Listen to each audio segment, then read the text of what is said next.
प्यारे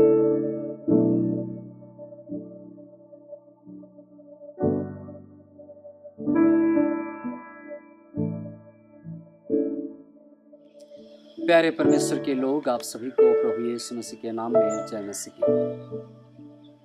मैं pastor Solomon आप सभी को फिर से नया जीवन कलीसिया के इस YouTube चैनल में आपका स्वागत करते हैं। हम हमारे कलीसिया के YouTube चैनल के द्वारा एक सीरीज अर्थात भविष्यवाणी या परमेश्वर का वचन का सीरीज को देख रहे हैं। पिछले बार हम पहला एपिसोड को देखे हैं। जब आप हमारे पहला एपिसोड को अभी तक नहीं देखे हैं, मैं आपसे गुजारिश करूंगा आप हमारा पहला एपिसोड को देखें। दूसरे एपिसोड को देखने जा रहे हैं, लेकिन इस दूसरे एपिसोड को देखने से पहले पहला एपिसोड में हम क्या सुने थे? हम देखे थे कि भविष्यवाणी क्या है। भविष्यवाणी परमेश्वर का संदेश है। लेकिन आजकल कुछ लोग कहते हैं परमेश्वर ने मुझे कहा है कि तुम्हारा बीमारी चंगा हो जाएगा, तुम्हें एक अच्छी नौकरी मिलेगी, तुम्हारी शादी एक धनी परिवार में होगा या एक खूबसूरत लड़की से होगी, तुम विदेश जाओगे, तुम्हारा वीसा होगा, फलना अनेक प्रकार की भविष्यवाणी लोग करते हैं। क्या वे सच्चा भविष्यवाणी करते हैं? क्या ये सही भविष्यवाणी है? आज इसलिए आज का शीर्षक यह है, झूठे नबियों को कैसे पहचानें। झूठे नबियों को कैसे पहचानें। एपिसोड 2 में हम देखेंगे कि झूठे नबियों को हम कैसा पहचानें। आइए हम शुरू करते हैं एक सवाल से। क्या आपने कभी चर्च में किसी को धन, स्वास्थ्य या भविष्य की भविष्यवाणी करते हुए सुना है?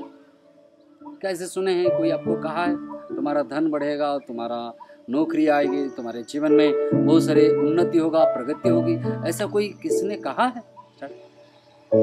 जब आप ऐसी बातों को सुनते हैं, क्या आपको सही लगा? क्या आपको लगा कि ये सच्चा भविष्यवाणी है? क्या आपका जीवन में आपने कभी ये सोचा भविष्यवाणी क्या है? आप सपोज ऐसे भविष्यवाणी सुने हैं, कृपया हमें कमेंट्स करके बताइएगा कि आपका अनुभव कैसा रहा। बाइबल हमें चेतावनी देती है कि झूठे नबी लोगों को गुमराह करते हैं। इस यिर्मयाह की किताब उसका 23वां अध्याय 16 में परमेश्वर कहते हैं, वे अपने मन की बातें कहते हैं। किसकी बातें कहते हैं? अपने मन की बातें कहते हैं।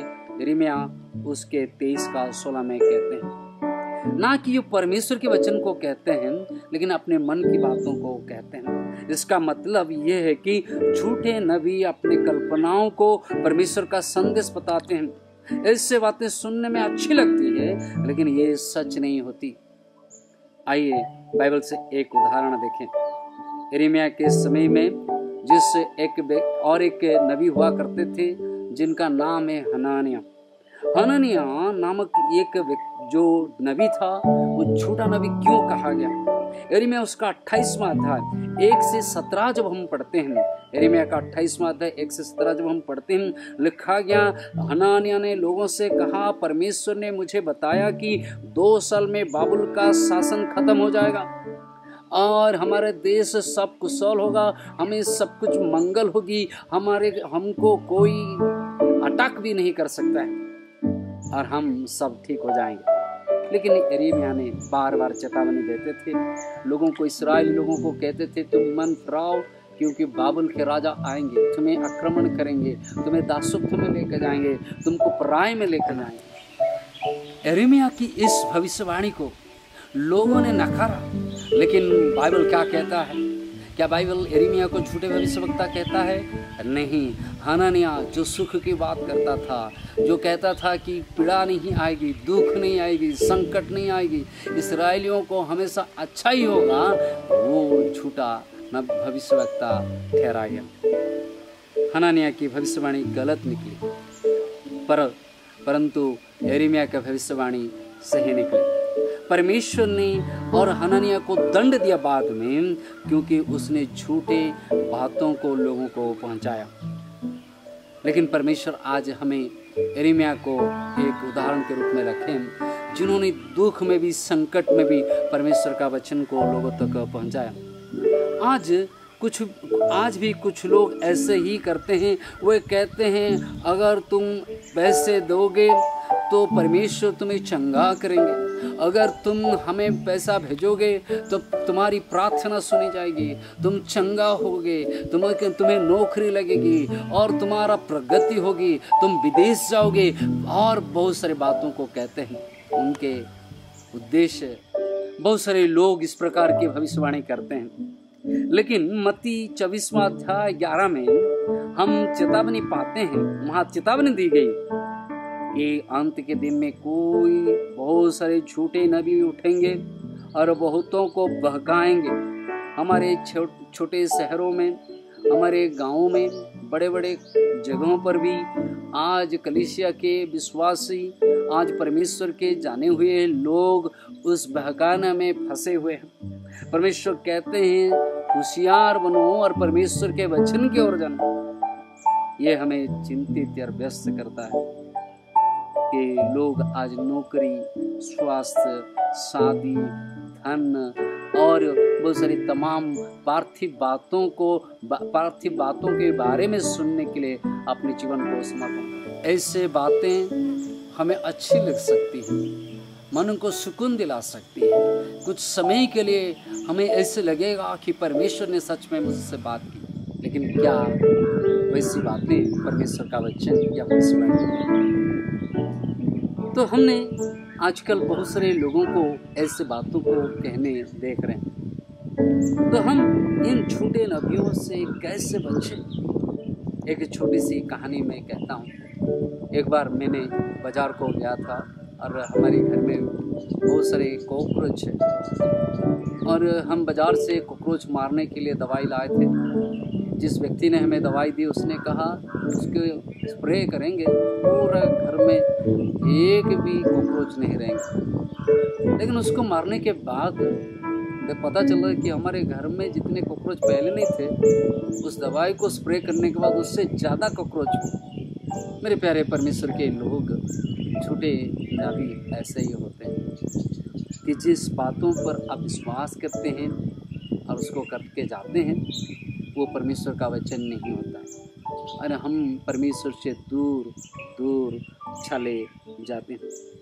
जब हम झूठे नबियों को वचन को सुनते हैं, हमें पहले तो यकीन होती है, लेकिन बाद में उनके नतीजों से पता चलता है कि हमारे मन में संदेह होती है और हम ये पूछते हैं अपने आप से, क्या जिस बात को परमेश्वर के दास ने कहा था सही कहा था या नहीं? व्यवस्था विवरण उसका 18 अध्याय 22 वचन में लिखा जाता है, जो भविष्यवाणी नबी प्रभु के नाम से कहें और वो पूरी ना हो, वो प्रभु की ओर से नहीं है। जो भविष्यवाणी नबी प्रभु के नाम से कहें और पूरी ना हो, वो प्रभु की ओर से नहीं है। एक आसान टिप, जब कोई भविष्यवाणी सुने तो 2 सवाल आप अपने मन में पूछें। पहला, क्या ये बाइबल के वचन से मिलता है? आप पहले पूछिए, क्या ये बाइबल के वचन से मिलती है? दूसरा, क्या ये भविष्यवाणी सच हुई? जो भविष्यवाणी आपको बताएगा, क्या ये सच हुई? अगर कोई कहता है परमेश्वर ने मुझे बताया है कि तुम अमीर बनोगे, हाँ बाइबल खोलो और पहला तीमुथियुस उसका 6 अध्याय 6 से 10 वचन को पढ़िए। धन के बारे में पौलुस क्या कहते हैं? पौलुस कहते हैं धन की लालसा हर प्रकार के आमिष अधर्म का मूल है। जब आपको कोई कहता है कि तुम्हारे धन बढ़ता है और परमेश्वर का वचन कहता है हमें परमेश्वर ने जितने दिए हैं उतने में ही हम संतुष्टि है, तो परमेश्वर के वचन और उनके भविष्यवाणी में मेल नहीं खा रही, तब आपको जानना पड़ेगा कि ये भविष्यवाणी झूठ है, भविष्यवक्ता झूठ है। ऐसे जो भी बातें आपको कहा जाता है, आप प्रभु के वचन से उसको परखें, जांचें कि आप प्रभु का वचन इस विषय में क्या कहता है। झूठे भविष्यवक्ता, झूठे भविष्य नबियों को हम कैसे पहचानें? वो परमेश्वर के वचन के आधार पर नहीं बोलेंगे, परमेश्वर के वचन को तोड़ मोड़ के बोलेंगे, परमेश्वर के वचन का संदर्भ को खत्म कर देंगे और अपने मन को सुझाव करने जैसा, आपके मन को लुभाने जैसे बातों को हम तक पहुंचाएंगे। लेकिन परमेश्वर का वचन सत्य है, न्याय है, ना बदलने वाला है, और इसलिए हमें परमेश्वर के वचन को बार बार देखना जरूरी है। इससे पहले कि हम आज का इस एपिसोड को ख़त्म करें, मैं आप सभी से फिर से कहता हूँ, जो कोई भविष्यवाणी कहते हैं, जो कोई अपने आप को नबी कहते हैं, जब वे भविष्यवाणी बोले या परमेश्वर के वचन को बोल रहे हैं और ये कह रहे हैं कि ये भविष्यवाणी है तुम्हारे लिए, पहला चीज़ प्रभु के वचन के द्वारा उसको जांचे। दूसरा, देखे जो क्या उसने जो कहा वो पूरा हुआ या नहीं। जो बाइबल के साथ नहीं मिलता है वो भविष्यवाणी नहीं है। जब वो जो कह रहा है वो पूरा नहीं हो रहा है, भविष्यवाणी नहीं है। ऐसे लोगों से हमें सावधान रहना जरूरी है। हम प्रार्थना करेंगे। हम प्रार्थना करने से पहले मैं फिर से आप सभी को अनुरोध करूँगा, जब अभी तक आपने सब्सक्राइब नहीं किए हैं, आप सब्सक्राइब करें और हमारी इस वीडियो को ज़्यादा से ज़्यादा लोगों तक पहुँचाएं। परमेश्वर के सुसमाचार का कार्य को हमें संपूर्ण भारत में हर जगह हमें पहुँचाना जरूरी है। आइए हम आपके लिए प्रार्थना करें। प्यारे स्वर्गीय पिता प्रभु, हम आपके चरणों में आते हैं और परमेश्वर पिता हम प्रार्थना करते हैं कि आज इस सुंदर वचन को आपने दी। हे प्रभु, हम प्रार्थना करते हैं आपके दया और करुणा से प्रभु हमें भर दें। झूठे नबियों के जाल से, झूठे नबियों के प्रभु बातों से, उनके चुंगल से हमें बचाइए और हमारे विश्वासियों को बचाए।